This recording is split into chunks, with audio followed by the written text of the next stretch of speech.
Hi, I'm Garrett Vanderpool, founder and CEO of VanderNet, and today I'm going to be hosting our weekly cybersecurity briefing. Today we have two specific articles that we're going to go over.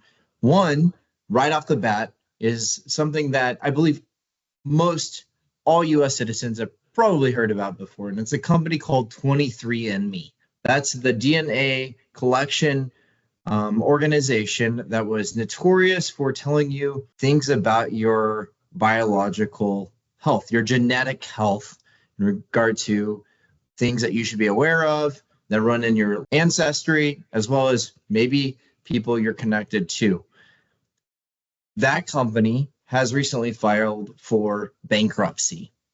And what are the implications of this? Well, in 2023, they had a data breach. And we know that over 15 million people have used 23andMe. In 2023, the data breach leaked that genetic information. So the company has now, maybe as a result of the data breach, is now filing for bankruptcy. What does that mean for you?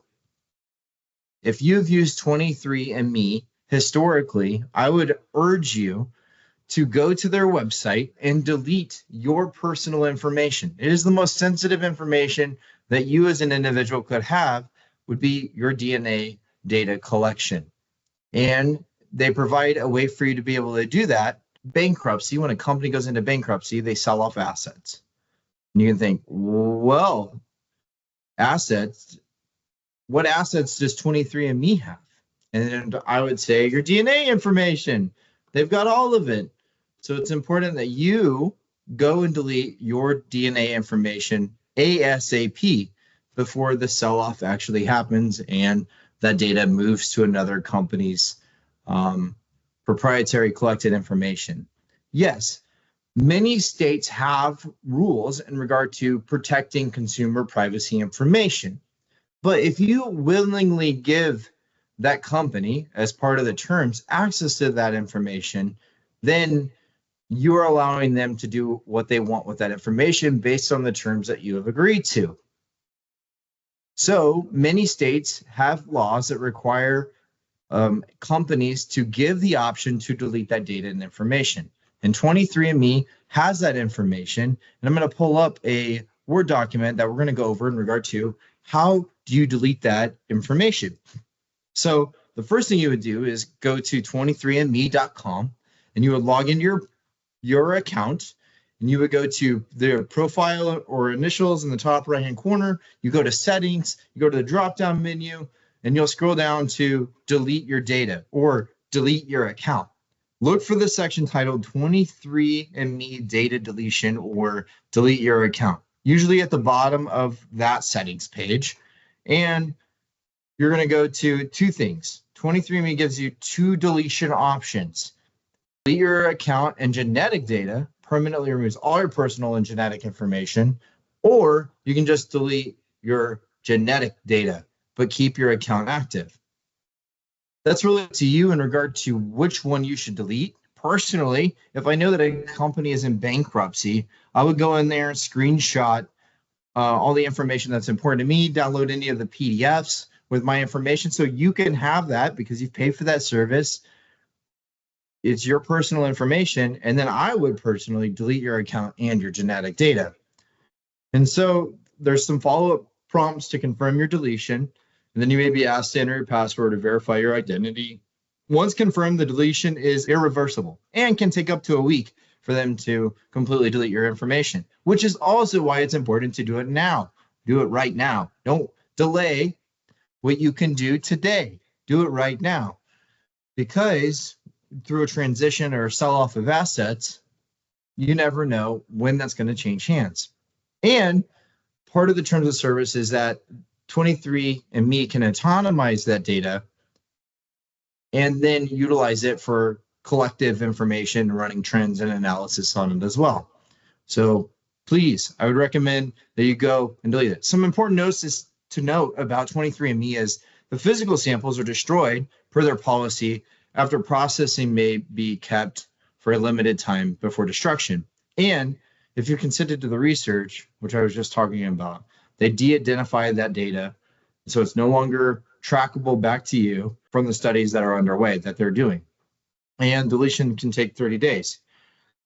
Let's take it a step further. What I recommend that everybody do in addition to deleting your data is send 23andMe support an email outlining clearly what you want to have done, and then get an email response back from them that would say they have deleted your data.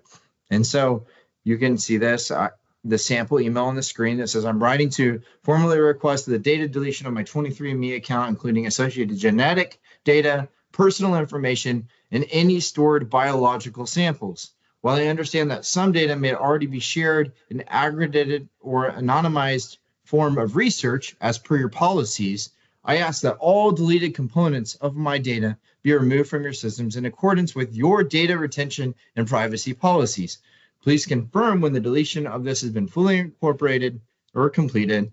And here is my email. And I would also suggest that you put your name and your phone number. That way, if they need to get a hold of you or get in contact with you, they have a way to do so. We have the responsibility to protect our personal information as much as we can. If a company gives you that ability, you should exercise that ability to protect that information. You might say, Garrett, what email should I send that to? And that's a great question.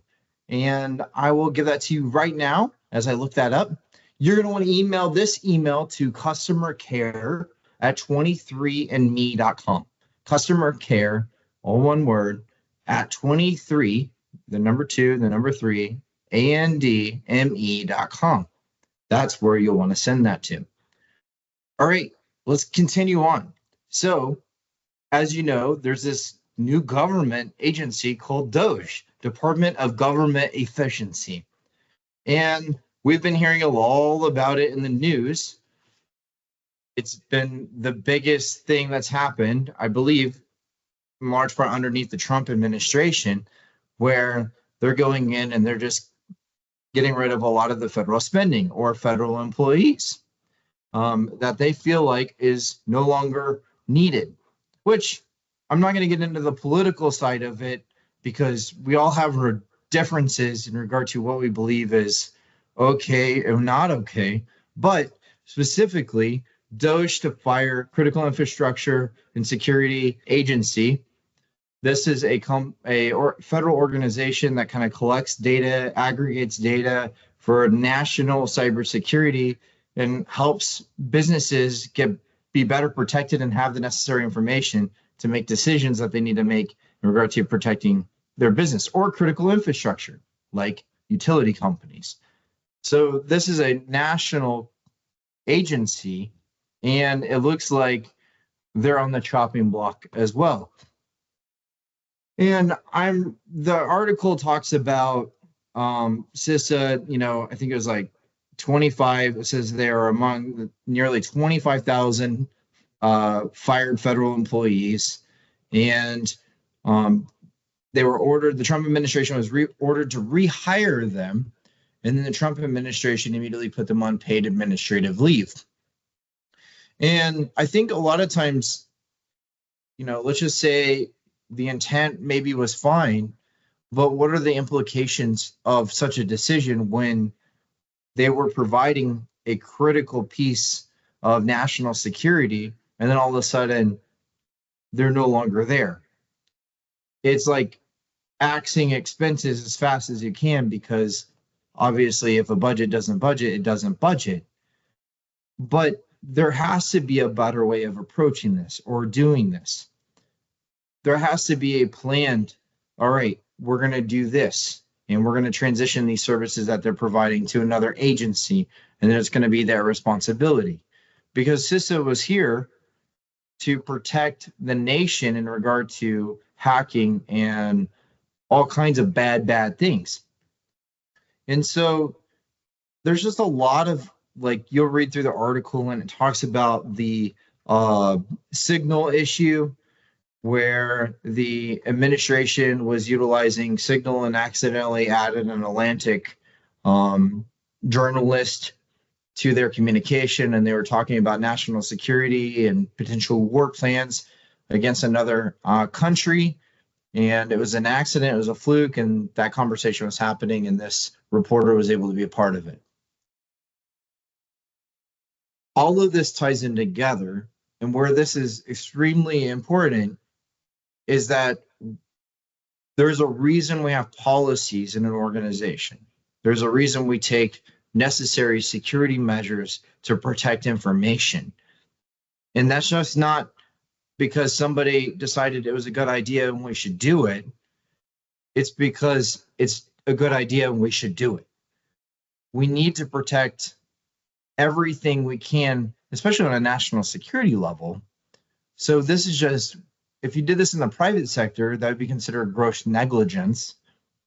But I think people just make fast decisions, and unfortunately it comes at a cost. And so we have to, as much as we want to do things fast, we have to do it calculated. Instead of ready, fire, we need to be more like ready, aim, and fire.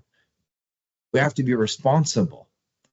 We can't just make quick decisions and that's not going to be the best thing for the country or for your business. We really do need to have a very planned out approach to implementing cybersecurity in your business, and we shouldn't circumvent it. We should do things as planned because our businesses count on it. Our livelihood counts on it. We have a plan for a reason. We need to stick with that cybersecurity plan because that's what's best for our business. And when we want to circumvent it, man, I can't tell you how many times in business, you establish a process and then you're like, oh, well, we'll just do something a little different this time and it'll be fine. It bites me every single time I decide to not follow a process. And then guess what? It's a reminder. Hey, this is a reason why we have a process.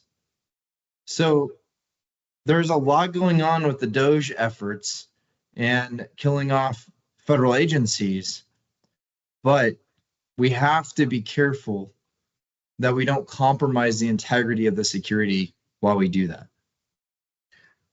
That's what I have for you today in regard to cybersecurity. Just to recap, if you have a 23andMe account, they're filing for bankruptcy. You need to log into your account and you need to delete the data. Secondly, we're seeing massive layoffs and cuts when it comes to Department of Government Efficiency. CISA being affected as one of those cuts. We can't just cut just because we want to cut. If it's critical, which I believe CISA is critical, we have to plan for that. We have to aim, calculate, and fire. Let's do it. But let's do it with a plan. Just like you're not supposed to use Signal for national security conversations on a federal level, and then you accidentally added somebody that wouldn't have been in your secure channels communication.